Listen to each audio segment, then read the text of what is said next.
Hadley Canal tour. The canal has been both a navigational canal and a power canal. When it turned into a power canal, it gained mills, and especially it gained the Glasgow mills. And what you're seeing up High Street are on the right hand side are 9 worker homes in a row that should all be the same. I'm not talking about the fourth one along, which was the place for the store. I'm talking about the first 3 and then the next 6 after that. They all should be the same.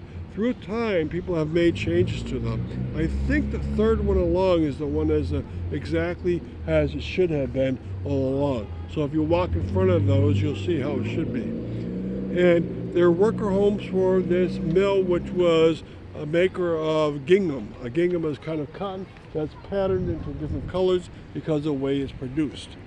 And these were the homes from the beginning of that mill, which dates from the year 1848, when Hadley bought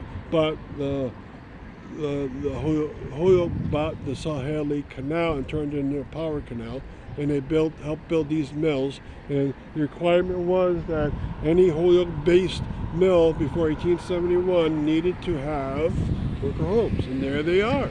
And the other mills had them too. The Carew paper mill had worker homes up along Canal Street, and the other mill that came in, the Hamden mill, the Hampshire mill, or the Stevens mill, which is the middle mill, came later, so it wasn't under that requirement. So there's 2 sets of workers' homes around here. So there's some other spread around because it grew from there. Now that middle one, the 2.5-story building in the middle, was the store, the post office, the tavern. It was the place where these workers could go and buy things they needed. It's been turned into apartments, but it started off as being the store. And the second floor was the post office, right? And then there were supplies and a meeting room inside there, everything that a little sub-community would ever need. And so this is a cool looking worker home street. And people have told me it's very similar to other worker homes around Massachusetts.